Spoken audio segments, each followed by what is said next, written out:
नई आबकारी नीति के तहत अब शराब की दुकानों के अलावा शराब सुपरमार्केट से भी खरीदी जा सकती है। 1 अप्रैल को लागू होने जा रही नई आबकारी नीति के विरोध में कांग्रेस ने मोर्चा खोल दिया है। सोमवार को कांग्रेस के मीडिया पैनलिस्ट प्रमोद कुमार द्विवेदी की अगुवाई में बड़ा गणपति चौराहे पर प्रदर्शन किया गया। कांग्रेस ने सवाल उठाया है कि सुपरमार्केट में परिवार खरीदारी करने जाता है, अब शराब भी बेची जाएगी। साथ ही 1 करोड़ की आय दर्शाने वाले आयकर दाताओं भी घरेलू लाइसेंस ले सकेंगे। इस पर भी द्विवेदी ने सवाल उठाते हुए घर घर शराब के लाइसेंस देने से अराजकता बढ़ने की बात कही है और शिवराज सरकार से बड़ा सवाल किया है कि वह प्रदेश को किस ओर ले जाना चाहते हैं। प्रदर्शन नहीं था, आम जनता की भावनाओं की अभिव्यक्ति थी। माता और बहनों को जब से ये मालूम पड़ा है कि सुपरमार्केट में से अब शराब बिकेगी, माता और बहनों ने संकल्प ले लिया कि अब हम सुपरमार्केट का बहिष्कार करेंगे।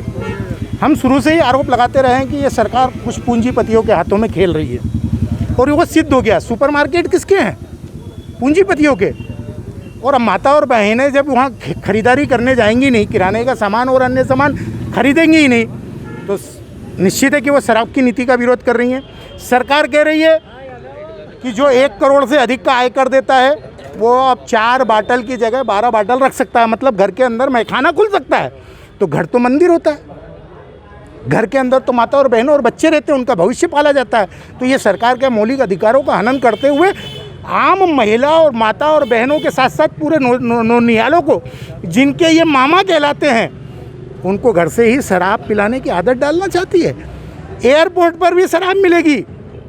अगर मैं गलती से भी वाहन पर शराब पीते हुए चला गया तो मेरी गाड़ी का चालान, मुझे जेल के अंदर। परंतु मैं एयरपोर्ट के अंदर दारू पी करके हेलीकॉप्टर के अंदर हेलीकॉप्टर सरीका घूमूंगा, ये सरकार की नीति है। सरकार कहती है कि आप जो शराब है वो सस्ती रहेगी।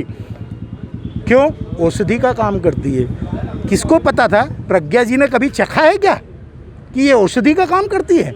उन्हें पता भी है कि कौन सी शराब कितनी मात्रा में जहर होती है। मध्य प्रदेश में नकली शराब के कारण कई जाने गई हैं। शराब माफिया है ना, मध्य प्रदेश में भारतीय जनता पार्टी का दूसरा रूप शराब माफिया। एक उदाहरण देना काफ़ी होगा। गांधीनगर में 2 शराब ठेकेदारों के बीच में गोलीबारी हुई, आप सबके सामने है। तो घर घर में शराब माफिया पैदा करोगे, अराजकता पैदा करोगे, घर घर में शराब बिकेगी। एक तरफ आदिवासी अगर गलती से भी महुए की शराब को दवा के रूप में ले लेता है, अगर उसको दूध में उबाल करके पी लिया जाए महुए को, तो वो औषधि का काम करती है। परंतु अगर उसको सड़ा करके पिया जाए तो वह जहर बन जाती है। लेकिन आदिवासियों की गिरफ्तारी हो जाएगी कि आपने महुआ क्यों रखा।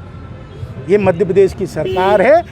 ये सरकार अगर ये समझती है कि राजस्व की आय लेने के लिए वो शराब सस्ती कर रही है, तो इसका असली रूप 3 दिन के अंदर एक बैनर और पोस्टर के साथ एक नए आंदोलन के रूप में हम फिर और बताएंगे। यहाँ महिला और माता और बहनों के माध्यम से आए हैं, जो जिनकी आवाज़ दी गई है। कांग्रेस जनता की आवाज़ सुन करके आती है। कांग्रेस का विधायक किसी रिमोट कंट्रोल से नहीं चलता है कि संघ कार्यालय से कोई फरमान जारी हो गया और भेड़ों की तरह हम चल पड़े। अरे हम तो शेर दिल है, अंग्रेजों की गोलियों से नहीं रुके तो शिवराज तेरी बोलियों से क्या रुकेंगे। इनकलाब जिंदाबाद। वहीं इस विरोध प्रदर्शन में बड़ी संख्या में कांग्रेसियों ने बढ़ चढ़कर हिस्सा लिया। शराब की नई नीति को किस तरह से देखते हैं आप? ये जो नई नीति आ रही है शराब के लिए, तो किस तरह से देखते हैं आप? देखिए, जो शराब की नई नीति आ रही है, एक तरफ तो बोल रहे हैं कि इसमें हम टैक्स कम करेंगे, और इधर पेट्रोल टैक्स बढ़ा रहे हैं, डीजल टैक्स बढ़ा रहे हैं, खाद पर टैक्स बढ़ा रहे हैं, हर चीज़ पर टैक्स बढ़ा रहे हैं, परंतु दारू पर टैक्स कम कर रहे हैं। क्योंकि दारू से इनको जो रेवेन्यू मिल रहा है एक साथ मिलता है। तो इसी चक्कर में जो नई नीति लाई है उसमें एक तो टैक्स कम कर रहे हैं, और दूसरी एक कि इन्होंने बोला कि हम घर घर दारू बेचेंगे, घर घर जिसको 6 लाइसेंस बेचेंगे।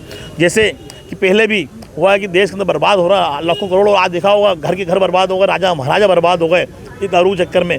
और अब ये बोला घर घर बिकेगी, घर के अंदर हमारे मंदिर रहती है, पूजा पाठ रहते हैं, हमारे बेटे बच्चे बहू रहती हैं, परंतु अब घर घर बिकेगी तो क्या स्थिति होगी। हमारी माताएं बहनें ने बड़े बड़े आंदोलन किए कि हमारे क्षेत्र में दारू दुकान नहीं खुलना चाहिए, परंतु अब घर घर खुल जाएगी तो क्या स्थिति होगी। अब तो हमको ऐसा लगने लग गया कि मंदिरों में दारू बेचने का काम करना चालू कर देंगे। ये सरकार को सिर्फ पैसा चाहिए, इसके अलावा कोई काम नहीं करती है। कांग्रेस किस तरह से विरोध कर रही है इसका? कांग्रेस पार्टी के हम ही सब आदरणीय प्रमोद द्विवेदी जी, आदरणीय हमारे ब्लॉक अध्यक्ष गोदा जी, हमारे सेवादल के अध्यक्ष मुकेश यादव जी और कांग्रेस सभी परिवार लोग घर घर जाके हम इसका विरोध करेंगे, लोगों को लेटर लिखवाएंगे और इस नीति को हम बंद करवाएंगे, क्योंकि जो नीति है ये गलत नीति है। इसके लिए हम पूरा कांग्रेस नहीं, पूरे प्रदेश का आदरणीय कमलनाथ जी के नेतृत्व में पूरे प्रदेश में आंदोलन चलेगा इसमें। Bureau report, JSR times. ताज़ा खबरों के लिए सब्सक्राइब करें JSR टाइम्स और साथ ही नोटिफिकेशन पाने के लिए बेल आइकन को दबाएं।